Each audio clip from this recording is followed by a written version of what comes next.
Library, part of the Daniel Boone Regional Library System. Welcome to today's Lunch and Learn. This program is co-hosted by the library, the League of Women Voters of Columbia, Boone County, and AAUW Columbia Branch. Today's event is the annual Holly Burgess Public Policy Forum. We'll be learning about the Missouri redistricting process from two League of Women Voters representatives. Before I turn things over to the League to introduce our speakers, I have just a couple of our regular Zoom housekeeping items. To ask questions of our presenters today, as usual, we'll be using the chat feature of Zoom. So if you hover over your Zoom window with your mouse, you should see that chat icon. It looks like a speech bubble, and other tools on your screen. Just click that chat icon and type in your question. If you're on a tablet or a phone, you may have to tap in the middle to get those tools or a menu to come up. We are recording this presentation, so it will be available the next day or two on both the League's YouTube channel and the library's YouTube channel for future viewing. Now I'd like to welcome our moderator, current president of the League of Women Voters of Columbia, Boone County, Barbara Hoppe. Thank you, Barbara. Thank you, Lauren, and thank you to the Columbia Library for hosting and co-sponsoring our Lunch and Learn programs. Welcome, everyone. Today, we're going to learn about the legislative redistricting process in Missouri that is going on right now, and what actions you might take in calling for transparency, bipartisanship, and public input to make fair maps. And we also are pleased that this is the Holly Burgess Public Policy Forum, yearly forum, and in her honor. Our guests today are Carol Schneeberger and Carol Schreiber. Sharon, did I say Carol Schneeberger? Yeah. Sharon Schneeberger. Sharon is a local League of Women Voters, Columbia Boone County board member. She is currently working with the statewide committee on fair districting. She reports it has been a very interesting effort to learn new information about how the Missouri state government works and to meet dedicated and smart League women across the state. Our other guest speaker is Carol Schreiber, and Carol is presently the secretary of the local League of Women Voters, Columbia Boone County. She also serves on the state League of Women Voters board. She is a member of the League of Women Voters Missouri Redistricting Committee, and she is also chair of our local voter services committee. And with that, I will turn the program over to Sharon and Carol. Thank you, Barbara. Okay, I am going to do a screen share with you. So,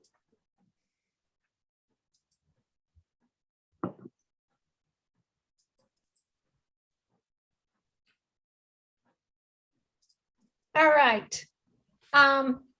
Redistricting is the process of drawing the lines of districts from which public officials are elected. And of course, when it's conducted fairly, it accurately represents the population changes, the racial diversity, and it's used by legislatures to equitably allocate representation in Congress and in state legislatures. So, on the screen, which you will see again later, is the web address of the Missouri LWV Missouri, and we are continually adding information that is important to know regarding the redistricting process. For 100 years, actually 101 now, the League of Women Voters has been a nonpartisan activist grassroots organization that believes voters should play a critical role in democracy. And the League believes that the only way to have responsive government is to have fair districts where legislators must listen to their constituents. So that's why we're very much involved in this process. Today's presentation will feature a short clip with Marilyn McLeod and Paul Pepper. Marilyn had planned to be part of our program, but she's down at Jeff City at the Capitol testifying on proposed voter ID and initiative petition legislation for 2022. We're also going to cover census and reapportionment, redistricting in general, the congressional redistricting process, which is very different than the Missouri House and Senate process, and actions that we're taking and actions that you can take. And I will tell you, Marilyn's and Paul's clip was from July, so some of the timelines may be a little different. But this is a nice little summary. And Lauren will give us the clip. Okay, so we talk about music. Now we're going to talk about voting and redistricting. Marilyn McLeod is with us, League of Women Voters. Good to have you here, Marilyn. Good, glad to be here. Thank you. You want to touch on that subject of redistricting? If you'll allow me to. Yeah, this is something that it comes and goes. It's in the news and it disappears and then it's back again. And sometimes there are shenanigans with that too. Well, every 10 years, I'll just be the process. I'll talk about the process. Okay. And every 10 years, if you recall, we do the census. So we did census last year, but because of the pandemic, things kind of got slowed down a little bit in releasing the information. So the process is a little delayed. The basic information has been released, so we know that in Missouri, we'll have the same number of congressional districts, which is 8, and the same number of state districts, House and Senate. Now, how those districts are drawn is what is redistricting. Right, and that's something that I really have a hard time understanding, why the districts are so convoluted as far as where the lines are. They don't always make a lot of common sense. Well, it is a difficult process, I have to say, and there actually are two different processes. I didn't even know this, I'll be perfectly honest, and I've been working with the League of Women Voters for a long time. For the congressional districts, which are 8 districts, the Missouri House and Senate decide what the congressional districts will be. It is treated like a law that gets introduced and goes through the General Assembly, Okay. like through the legislature, just like a law. And hopefully they come up with something that is agreed to. A lot of times these things go to the courts because, you know, there isn't total agreement on them. Mm-hmm. The other thing is the state legislature is done a different way. So people have to understand that there are different processes. So the state legislature now, after Amendment 3 was passed in 2020, in November 2020, there are what are called commissions. And so people are nominated from the Democratic Party and the Republican Party, not necessarily politicians, but people that are nominated by those parties, and they form commissions to come up with the state districts. So it's quite complicated. Yes. You know, and the League of Women Voters believes in what we call fair maps, so that indeed the lines are drawn fairly, as you describe what is called gerrymandering. Right. And whatever political party is in charge, a lot of times will attempt to just, you know, draw the lines particular ways to benefit them.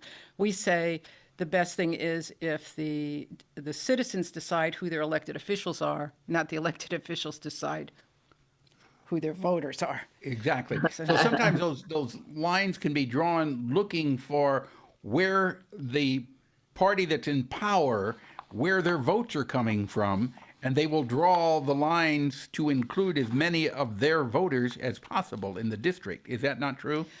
Well, we hope that won't happen.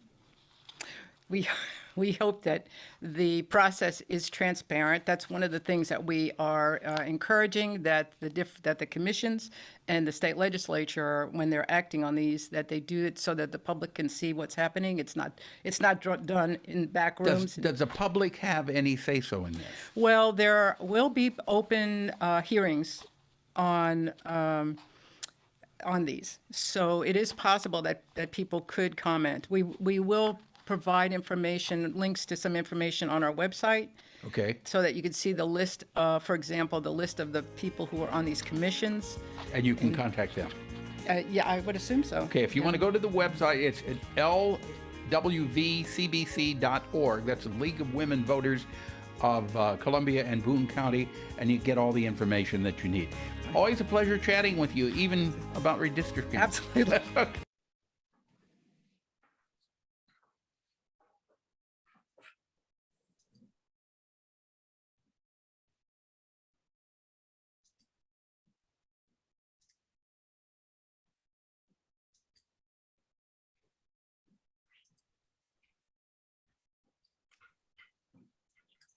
Okay. We're now thinking about reapportionment.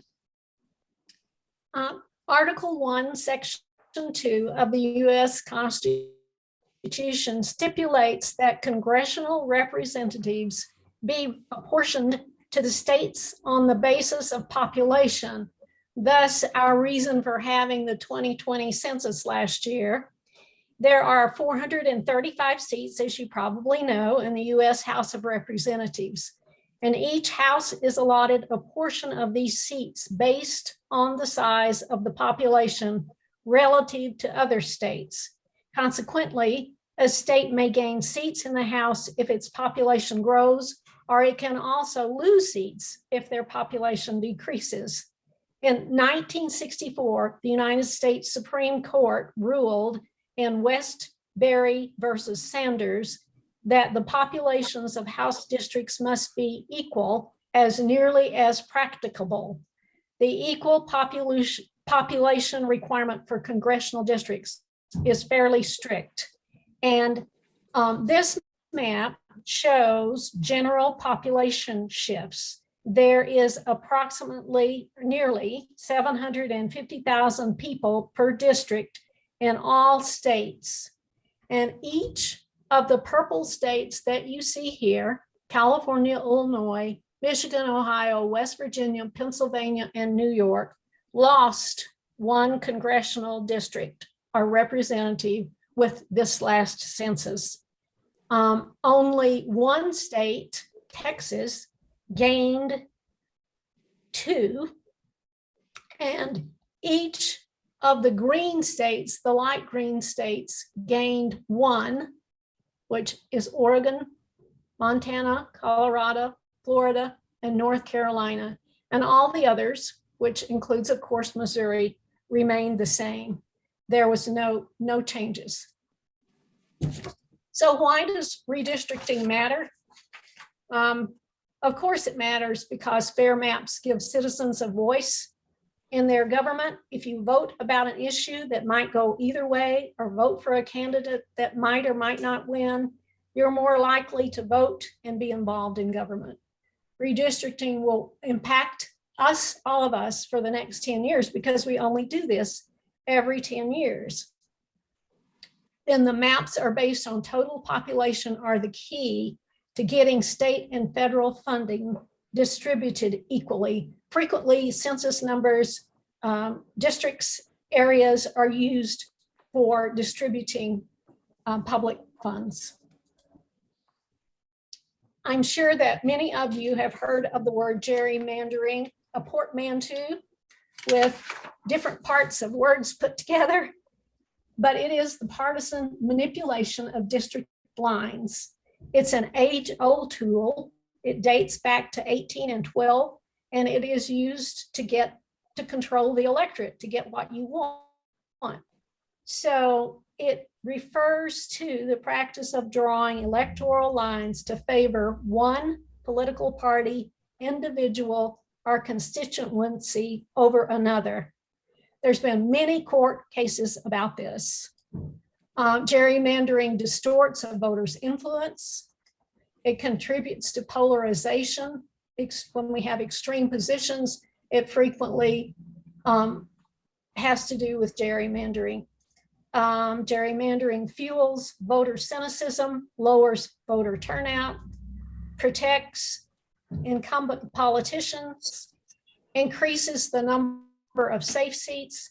Representatives are not accountable to all constituents, and we do all want representatives that we feel like we can go to when we have questions or when we need their expertise, and we'd like them to be accountable. Gerrymandering is done by both parties. Please, please remember this. It is not party specific. Whatever political party is in control will control the redistricting, except for the states, a few states that have independent, nonpartisan commissions, and then it's taken out of the politicians' hands. Missouri is not one of those states. This is a schematic of showing you how differently drawn district maps produce different electoral results. And it's really enlightening, but you do have to look at it for a few minutes to understand it. So I'm going to kind of go through it, and then I'll wait 1 second or two and let you understand it better. I'm going to call each of these 5 schematics you see a box. So I'll refer to box 1, 2, 3, 4, 5 as I'm explaining it.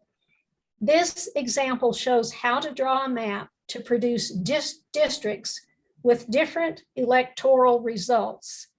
And you can see in the very first box, we have 50 people. There are 60 orange and 40 purple. So we have a 60% orange, 40% purple.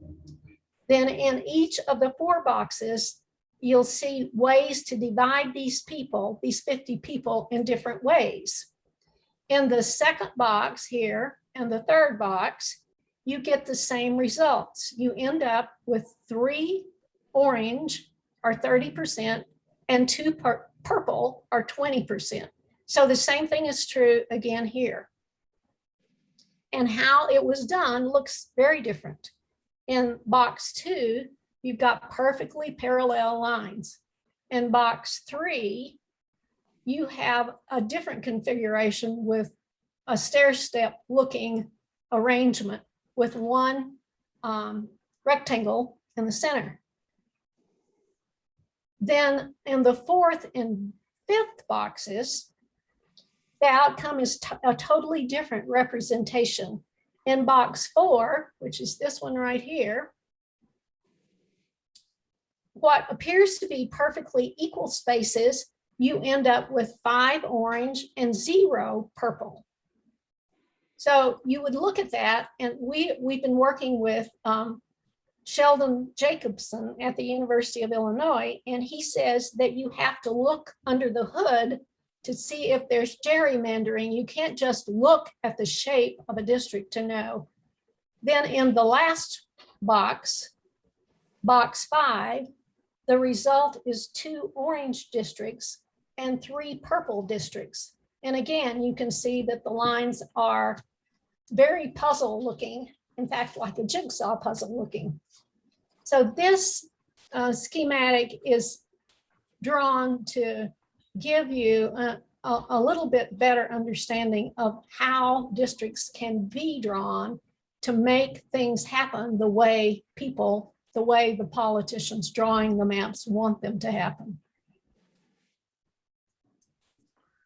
As Marilyn mentioned, Yeah. You're gonna let him look for a minute, okay. Yeah, well, and you can certainly, do you have Okay, any? I can go ahead. As Marilyn mentioned, there are 2 different processes for redistricting in Missouri, and I'm going to talk first on the US Congressional redistricting process, and then Sharon will talk to you about the Missouri House and Senate process. This is the current map of the 8 congressional districts in Missouri. It was drawn in 2012. And then, of course, we'll have 8 districts that will be drawn based on the new census data, which was just released in August. And as the information here says, it should have around 769,000 people in each of the districts.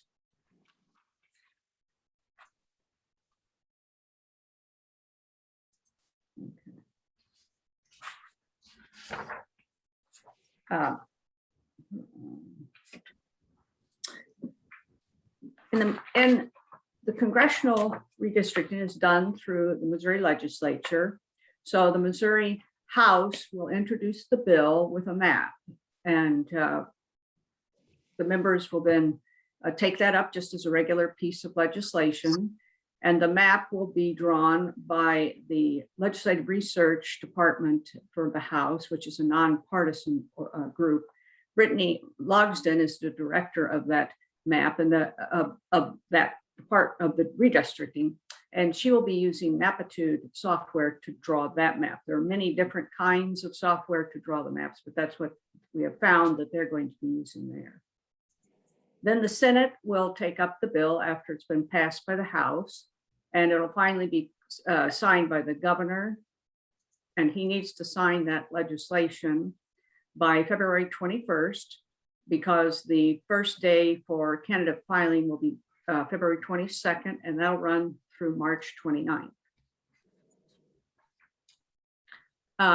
Here's a picture of the House Special Committee on Redistricting. And this past spring, this committee had hearings about each of the 8 districts, and testimony could have been given in person or written electronically. The League of Women Voters of Missouri provided written and spoken testimony for all 8 congressional districts. The League's testimony stressed that we want fair and transparent process, and we want the committee to consider that districts, the 8 congressional districts, should be taken into consideration the interests that are in that area. For instance, in central Missouri, we have the I-70 corridor, we have the Missouri River, we have numerous universities and colleges, and we have agricultural and tourism. And we just wanted to make them to realize that when you're drawing districts, you need to take those kind of things into consideration, as well as the makeup of the communities. As you can tell, well, I'll go back 1 second to the House. There are 8 Republicans and 3 Democrats on that committee, which you can see easily how partisan these committees are. And this is based on the composition of the Missouri legislature. And as you will see on there, one of our Boone County representatives is Chuck Basie, and he is serving on that committee. And now we can see that the Senate Select Committee, this committee hasn't met.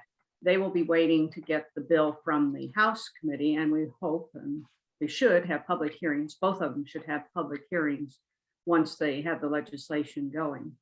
And this committee is made up of 10 Republicans and 4 Democrats. And as you can see, Caleb Rowden, Boone County Senator, is also on this committee. Okay, now we're going to change our focus a wee bit. These are both redistricting processes, but they're done differently. The congressional districts Carol is describing, and I'm going to describe the Missouri State House and Senate redistricting process. I have on here the Office of Administration on the Missouri website, and it is the place to go to keep up with what's going on. They will have, you can find the minutes of these commissioners meetings, etc. So it's really the place we are always trying to make sure we know what's going on. This is where we look. Redistricting criteria in the Missouri Constitution tells us that districts shall, this is the criteria, these are the criteria that have been established. Districts shall be as nearly equal in population as may be possible. They have to meet all of the requirements of the US Constitution and the federal laws regarding the Voting Rights Act. The districts need to be contiguous and compact to the extent possible, and they will be using natural or political boundaries. At least that's what the criteria suggests. We are asked, the Constitution asks that communities be preserved and that political subdivision lines are followed. And the very last criteria is to have partisan fairness and competitiveness subject to the above priorities. So it's the last in the list of criteria that should be taken into consideration when drawing these districts. These criteria were established in Senate Bill 38 or Amendment 3, which was passed just in 2020. The other criteria that is written into the Constitution has to do with districts with equal population, or sometimes you will hear it called one person equal one vote. The Missouri Constitution has required the use of the total population as the relevant basis for districts since 1875. So Amendment 3, by by virtue of the fact that they wrote this into the amendment, appears to be something different. This is technique, or whatever word you want to use, that's been employed for a long time. And you can look back through history, and people have tried to use only those of voting age to be counted. But this is the thing that I have underlined. So hopefully you will understand. Missouri Amendment 3 allows for Missouri state districts to be based on the citizen voting age population instead of the total population. But it's not required. It's only allowing it. The league believes children and non-citizens should be represented. We think that should commissions decide to use only this citizen voting age population, there will be legal suits brought, because it is not a fair way to draw districts. So in the Missouri House and Senate process, there are 2 bipartisan citizen commissions, one for the House and one for the Senate. And these commissions are made up of different people. They're totally different. So even though the steps they follow are similar, they are followed by different people. Each party nominated 2 people from each of the 8 US congressional districts. And here, we keep saying they're very different processes. These 8 congressional districts are only used for a geographical piece of property in the state of Missouri. So each party nominated 2 people from each of the 8 US congressional districts plus 5 at-large people. Then, after they made that nomination, the governor selected 1 Democrat, 1 Republican from each district, plus 2 Democrats and 2 Republicans at large. So they call themselves a bipartisan commission. A bipartisan independent citizens commission is the full mouthful. Has 20 members, 10 Republican and 10 Democrat. And because Carol and I have been to the meetings, we can tell you that on the basis of the way these are set up, they look to the observer as to be very political. Each final map must be approved by 14 of the 20 commissioners and sent to the Secretary of State. So you can see that 14 of the 20 voting all in the same direction is going to be a challenge. But we do have a process that if either commission fails to agree on a final plan, the Missouri Supreme Court will appoint a commission of 6 judges to draw the map. A simple majority of the judges must agree. And again, thinking about judges, 4 out of 6 may also represent a challenge. The redistricting commissions are in process. Like I say to you, they've met. We've been there. Governor Parson announced his appointments on July the 9th. The first organizational meetings were held on August the 10th. They have met and they've set up public hearings. They call these hearings, and they will happen before drawn maps are publicly seen. So when you attend a hearing, you're not going to know what the map looks like. So here's the 6 public hearings set by the House Commission. And you can see that they have tried to geographically go around the state: Springfield, Kansas City, St. Louis, Jefferson City, Cape Girardeau, and Kirksville. And starting on the 18th of October, all of these places and dates will be posted on our website. So if you don't have a chance to write them down, they'll be there. And in fact, some of the details are still being determined in Jefferson City. So we don't know the exact time or place for some of them. As I said, the House had 6, but To date, the Senate commissioners have only set 3 public hearings, and they have chosen St. Louis, Springfield, and Kansas City. And when this came up at their last meeting, they decided to offer the one in St. Louis on October the 16th on a Saturday, hoping that that would enable more people to attend. So attendance is going to be important. I was going to add that not only is it important for you to attend and provide public testimony, but any of that testimony will then become part of the official record, that if this whole process ends up in the courts, that the judges will have that to review. So we highly encourage you to be involved. We want Yeah, go ahead. We want to discuss some actions for the members and for friends. We need you. We do. Sharon, I think you're doing the first one there. The League supported community of interest maps drawn by citizens across Missouri using a piece of software called DistrictR that Tufts University put together.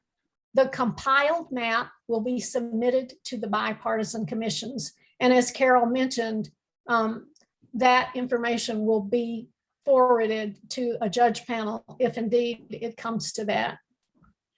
And we are also working with ICOR, the Institute for Computational Redistricting, with the University of Illinois, as Sharon mentioned earlier. And they have agreed to draw nonpartisan maps for us based on the latest census data. And the other thing they have offered to do is evaluate any maps or in the maps that are produced by the commissions and the state legislature and make a judgment on the fairness of the maps, which we will also be able to provide to any of the judges and certainly to the public. We've provided spoken and written testimony at congressional hearings. And we're engaging in a lot of social media to educate people and to update on the process of redistricting. We'll show you the Twitter and the Facebook page, how to follow us. We've attended organizational meetings of the House and Senate, and honestly, it's an exercise in patience, but you do pick up a lot of information while you're there watching and listening. And we have communicated with community leaders and commission members. We've worked with educating different groups on redistricting process, just like we're doing today. So for congressional redistricting actions, you can request, and we strongly encourage you to request a fair and transparent redistricting process. You can talk with your family and friends, or you can tell them about this recording and they can come listen to it. You can write letters to the editor if there are papers anymore. You can call into talk radio shows if that's what you like to do. You can testify at the redistricting committee hearings and the commission meetings. And you can attend any demonstrations or events to educate and motivate the public. Then when we look at the Missouri House and Senate redistricting, what actions can you take? They are similar, but because we're working with different groups of people, we decided we should go over them once more. Insist upon redistricting processes that are being fair and transparent. Attend a public hearing. And they're established. We have dates. We know when they're going to happen. Educate friends and family. Attend events to build awareness and support for transparent redistricting. That's what you're doing right now. And share information on social media.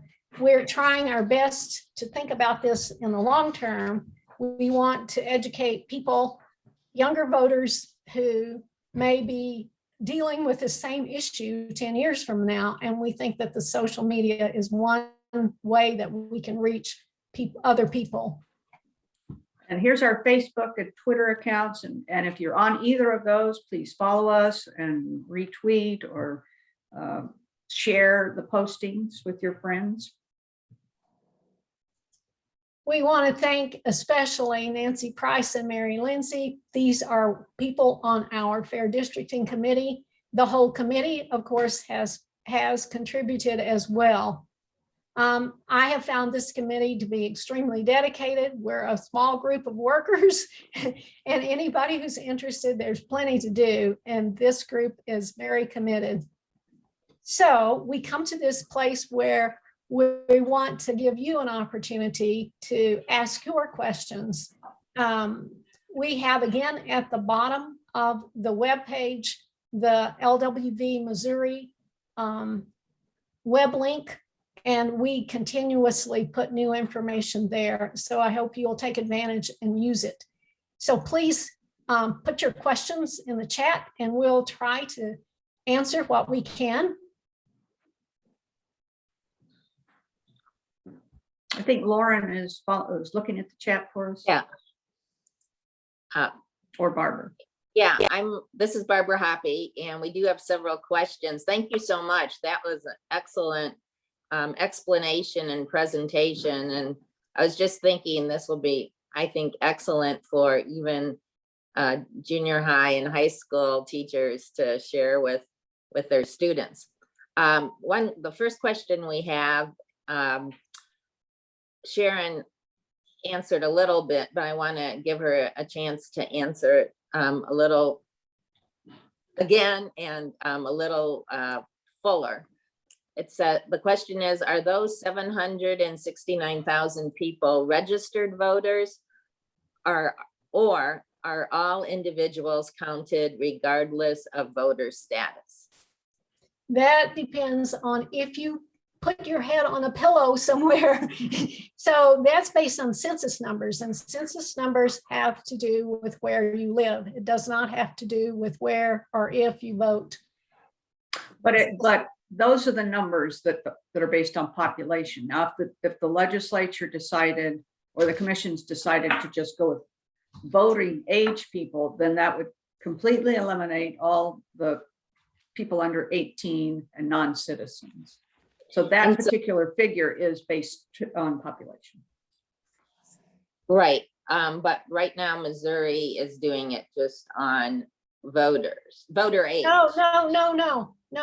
I hope I didn't leave that impression. That was written into the bill, but it is not required. It's written as a possibility. That is certainly something that many groups across Missouri will watch, because people really do not feel that it is a fair way to count. So a follow-up question on that is, why is it important to include non-voting age people in the count, or non-citizens, and not just voter age people? Well, okay, let me show. Well, for one thing, think about a suburban community that has lots of kids and lots of schools, and those parents go off somewhere to go to work. Those are going to be underrepresented communities. That's just one example. Okay, so you want a distribution that represents the population, Total rather population, than just the voting age. And no other state in the country does that. No other state does anything but represent the entire population. Okay, that's great. Great explanation. Okay, go back. Let's see. Another question, does the composition of the committees as a reflection of the current composition of the Missouri legislature perpetuate the current imbalance or the current gerrymandering? Well, that's what we said. The party in power has the power. Right. So what? And it turns out that Missouri has the same party has the governor, the Senate, and the House. So that's, in political language, that's called a trifecta. And that's, and we do know, we know not about Missouri, but about. Oh, we lost Sharon. Oh, okay. Well, while we're getting Sharon back, I'll ask another question. Would one expect the House public hearings to differ from the Senate public hearings? If they're talking commissions, the commissions are going to be, I mean, the Senate commission is going to be for larger areas, and the House are going to be for smaller areas. And so, for instance, we were at the Senate commission hearing last week, and there was a discussion with the state demographer who is going to be doing the drawing of the maps for the state legislature. And he was discussing the fact that there was 22% of absentee voters in the last election, and that has made it difficult to figure out where they voted, for instance. So there is, there's those factors. Okay, thank you. And I think Sharon's point that she was making is that the league, in calling for fair maps and transparency, wants whatever party is in power to do it in a fair and impartial way, rather than in a skewed political manner. Well, and I will say, I've been on calls with league members from all over the country, and people in New York and other states have the same issues we have, but it's the Democrats running the party. So it's all, as long as it's in the hands of politicians, it's going to be political. Unless we can get them to do it differently. Well, we can keep trying. That's what we can do. And Right, that's what this is all about. having eyes on them helps too, and having people go do public testimony. Yeah, and having people of that political party say, we want it done in a fair and impartial way is especially important. Okay, we can go to another question, and I hope we get Sharon back online. The question is, how can I best help in my position as a candidate? So someone running for office. Well, I don't know that you have any special thing you can do other than what we're saying is the public testimony, both at the state, when the state house has their, and I need to point out that the state house will only be taking up this bill, the congressional redistricting bill, in January. The governor did not call a special session this fall to deal with it, and it wasn't dealt with last year because census data was late. So it will be in January. And so I would say that's the time you have to be involved, no matter who you are, is try and testify at those hearings. Okay, another question. Says, who will appoint the judges if redistricting goes to a judicial commission? That's the Supreme Court, right? The Missouri Supreme Court. Okay. Yeah. Let's see, another question. Let's see. Oh, you said this may end up in court, a court-related question on not including children and others in the population count. So it is not in court yet? Question. No. It won't need to be in court if they don't choose to use that. Okay. Yeah, they use total population. There won't be anybody suing. Okay, so they haven't made a final decision on that. So We haven't heard that yet, one way or the other. Okay. And frankly, they don't need to. They can basically, because they have such a strong representation, they can really kind of do what they want to anyway.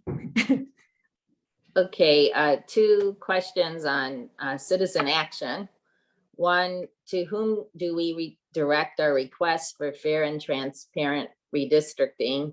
The governor, question mark, the commissions, question mark, our community, question mark. Commission. Well, I would say all of them. And not, and you can, the governor, but certainly for Boone County people, I would definitely say contact Chuck Basie for the House districts and Caleb Rowden for the Senate districts. They're both on the commissions. You can call them, you can email them, you can ask to speak to them in person. Right. And you already emphasized contacting your friends and neighbors and relatives and getting them active to comment also. And there's another question, a good one, I think. Is there any provision for virtual participation in the hearings? We think they will have virtual participation. It sort of depends on what locations they are in and what the facility offers, but we believe they are working to make the opportunity available. Yeah, that's great. So the league hopefully will know that in time to share it on our league site and on our Facebook. Well, And- the sunshine laws actually don't give us much lead time, but we definitely will share as soon as we get it. The other thing is that it has been stated that there will be opportunities to write written testimony and submit it online. So there will be hopefully multiple avenues. I think the commission members are beginning to understand that citizens want to participate in this. And as far as whether they'll be on Zoom or something, we believe they will, because not all the commissioners will be at all these hearings. They're talking that we want at least 8 of the 20 there. So you can see that other commissioners need to be there. So we believe there will be access for the public too. I just wanted to highlight for the listeners that Lauren Williams has put on chat the contact information for Chuck Basie and for Caleb Rowden. So you might check chat. I usually take a screenshot so then I don't have to write it down, and I'll have that information. Oh, someone else wrote about the mask mandate, but we won't go into that. That's a different issue. So let's see, it looks like that's the end of the questions we have. If anyone has another question, please submit it. Is there anything else that you, Sharon or Carol, want to highlight or say that you haven't shared? I have one more thing to say. This is, we fully realize, somewhat of an underdog mission, but the more citizens who can find a way to get involved, the better it will be. And the only way we're ever going to be able to have anything to say about these districts is to call for independent citizen commissions. And the league will continue to ask for that. And they can't do it. We can't do it by ourselves. We've got to have other people working with us, and other groups understand this too. So there are several different groups who have formed a coalition, and we're all working toward trying to make this process be as fair as it possibly can. But the more people who know about it and can talk to others about it, it's not, it doesn't have to be so complicated, but drawing and thinking about people and trying to help them have fair representation is challenging. And it takes people who care, who really want to make that happen. And without citizens' input, I don't think it will.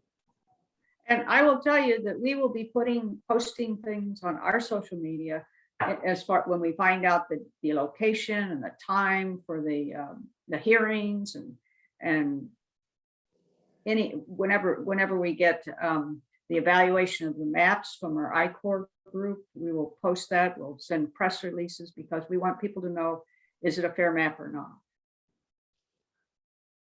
Thank you both so much for this presentation that was really very clearly and articulately laid out, and what we can do to weigh in on that process. I noticed that Lauren Williams put Sharon's email up on the chat, sharon@schneeberger.net. If people have questions and don't see it in other places on what's happening next and how they can get involved. And thank you both for all the work you're doing on the topic as well as the presentation. So we all need to join in and weigh in on that. And I want to, before we go, remind people that on September 21st, next week, Tuesday, we will have our annual Constitution Day program, and it will be on minority youth inequities in justice, part 3. And there'll be a panel of experts and a moderator, DeAndre Thompson. So that's at 6:30, September 21st, Tuesday on Zoom. And then our next Lunch and Learn program will be on Zoom October 12th. That's the second Tuesday of the month. And that program will be presented by Children's Grove, and it will be on mental health and substance abuse and how to make the connection with our kids. So we hope people will attend that. Thank you, everyone, for attending. And hopefully we'll see you on the 21st of September for Constitution Day, and then Lunch and Learn October 12th. If you haven't joined the league, please do so. Visit our website. We need everyone involved to make a difference. And we appreciate your interest in redistricting. It's important. Very.